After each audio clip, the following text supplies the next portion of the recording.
एक लड़की का शरीर हासिल करने के लिए एक आदमी ने पहले तो फोटोग्राफर बनने का नाटक किया। वो अपने हाथ में कैमरा लिए बिना किसी शक के लड़की के पास जाकर बैठ गया। जब लड़की ने उसकी तरफ देखा तो उसने जानबूझकर अपना पानी का ग्लास गिरा दिया ताकि लड़की का ध्यान अपनी तरफ खींच सके। बिना किसी शक के केसी ने तुरंत अपनी तौलियां उस आदमी को दी। इस तरह दोनों के बीच बात शुरू हो गई। आदमी का चेहरा काफी आकर्षक था, इसलिए लड़की जल्दी उसकी पर्सनैलिटी से प्रभावित हो गई। फिर उस आदमी जैक ने तुरंत मौका देखकर अपना अगला चाल चला। उसने बताया कि वो एक मौसम वैज्ञानिक है और कल सुबह एक जंगल के अंदर जलवायु डेटा रिकॉर्ड करने जा रहा है। उसने केसी और उसकी बहन को अपने साथ चलने का निमंत्रण दिया। जैक के खूबसूरत चेहरे का जादू चल गया और केसी ने बिना सोचे समझे उसका निमंत्रण स्वीकार कर लिया, अपनी बहन के मना करने के बावजूद।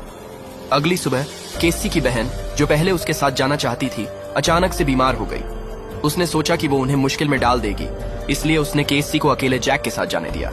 अपनी बहन की सुरक्षा के लिए उसने केसी से कहा कि अपना फोन हमेशा ऑन रखे और लोकेशन शेयर करती रहे ताकि वो उनका लोकेशन ट्रैक कर सके। केसी थोड़ा नर्वस थी, लेकिन उसका मन बना हुआ था, इसलिए उसकी बहन ने और कुछ कहना ठीक नहीं समझा। इस तरह केसी और जैक ने जंगल के अंदर अपने सफर की शुरुआत की। सफर के दौरान दोनों के बीच बातें होती रहीं और जैक की पर्सनैलिटी से प्रभावित होकर केसी ने कुछ ही देर में जैक को किस कर दिया। लेकिन फिर भी केसी अपनी बहन को बराबर मैसेज करती रही अपनी सुरक्षा के लिए। लेकिन केसी को यह नहीं पता था कि उसकी मुश्किलें उसी वक्त शुरू हो गई थी जब उसने जैक से पहली बार मुलाकात की थी। एक वक्त पर जब केसी बाथरूम गई थी, जैक ने उसका पानी का बोतल छुपके खोल दिया और उसमें कुछ अजीब सी लिक्विड मिला दी। थोड़ी देर बाद जैक ने केसी को याद दिलाया कि उसके शरीर को पानी की जरूरत है। बिना किसी शक के केसी ने अपना बोतल उठाया और पानी पी गई। लेकिन पानी के अंदर मिले हुए लिक्विड की वजह से केसी को जल्दी ही अजीब सा लगने लगा। उसके हाथ पैर कमजोर पड़ने लगे और दिमाग खाली हो गया। जैक ने अपना प्लान सफल होता देखा और उसने केसी को अपने कंधे पर उठा लिया। इस बीच केसी का फोन नीचे गिर गया, लेकिन जैक ने इस बात पर ध्यान नहीं दिया। उसने केसी को अपनी कार की डिग्गी में डाला और जंगल से बाहर निकल गया। इधर केसी की बहन होटल में उसका इंतजार कर रही थी। उसने देखा कि केसी का लोकेशन वहीं पर अटका हुआ है और उसके फोन पर कॉल किया, लेकिन किसी ने फोन नहीं उठाया। बेचैन होकर उसने अपना बैकपैक उठाया और केसी के लोकेशन के पास जांचा लेने का फैसला किया। जब वो जंगल पहुंची तो उसने देखा कि केसी का फोन वहां पड़ा है, लेकिन केसी का कोई पता नहीं था। डरती हुई उसने तुरंत पुलिस को कॉल किया, लेकिन पुलिस ने उसका कंप्लेंट लेने से मना कर दिया क्योंकि केसी के गायब होने का वक्त अभी ज्यादा नहीं हुआ था। निराश होकर उसने अपने एक्स बॉयफ्रेंड को कॉल किया, जो कि केसी को ढूंढने में उसकी मदद करने के लिए तुरंत आ गया। दोनों ने जंगल के अंदर दोबारा तलाश शुरू की और जल्दी ही उन्हें जमीन पर एक पौधा का हाथ का कंगन मिला। केसी की बहन ने पहचान लिया कि यह जैक का कंगन था। केसी की बहन के मन में डर बैठ गया कि केसी के साथ कुछ बुरा हो चुका है। उसने अपने एक्स बॉयफ्रेंड से अपने फोन पर एक मदद का वीडियो बनाने के लिए कहा और उस वीडियो को ऑनलाइन अपलोड किया। वीडियो में उसने केसी के गायब होने के पूरे इंसिडेंट को डिटेल में एक्सप्लेन किया और उसने व्यूअर्स से मदद की अपील की, साथ ही केसी की तस्वीर भी अटैच की। दोनों होटल वापस आए और अगले दिन फिर से तलाश करने की प्लानिंग की। लेकिन होटल के अंदर जाते ही उन्हें मैनेजर ने रोका और कहा कि कोई इंपॉर्टेंट इंसान उनसे मिलना चाहता है। वो समझ नहीं पाए कि क्या हो रहा है, लेकिन क्यूरियोसिटी की वजह से वो मैनेजर के साथ उस इंसान से मिलने चले गए।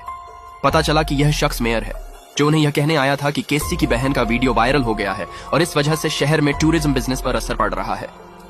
मेयर उनसे वीडियो डिलीट करने के लिए कहने आया था ताकि शहर का टूरिज्म बिजनेस वापस ट्रैक पर आ सके।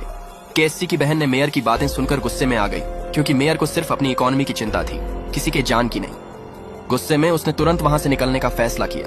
उसने अपने एक्स बॉयफ्रेंड से कहा कि मेयर की बात को रिकॉर्ड करे और उसे भी ऑनलाइन डाल दे ताकि लोगों को पता चले कि मेयर कितना सेल्फ सेंटर्ड है। अगली सुबह जब वो केसी को तलाश करके होटल वापस आए तो उनका रूम चोरी की तरह बिखरा हुआ था। डर कर उन्होंने मैनेजर से बात की, लेकिन मैनेजर ने उनका सामान निकाल दिया।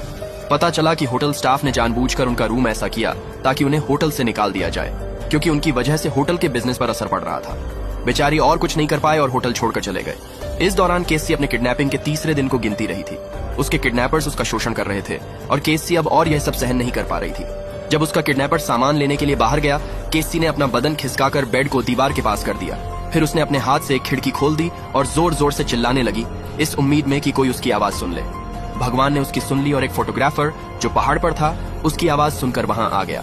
उसने केसी को देखा और तुरंत उसके हाथ पर बंधी रस्सी काट दी। लेकिन जैसे ही दोनों भागने लगे, किडनैपर वापस आ गया। दोनों ने अपनी जान बचाने के लिए भागना शुरू किया, लेकिन किडनैपर उनका पीछा करने लगा। लड़की को टाइम मिलने के लिए फोटोग्राफर ने एक पत्थर उठाकर किडनैपर पर फेंका, लेकिन इससे फोटोग्राफर की स्पीड कम हो गई और किडनैपर ने उसे पकड़कर उसे मार दिया। लड़की भी थक गई और किडनैपर ने उसे फिर से पकड़ लिया। उस लड़की को वापस उसी केबिन में बंद कर दिया गया। इसी बीच केसी की बहन को एक कॉल आया जिसमें किसी ने उससे कहा कि उसका पता है कि केसी कहाँ है।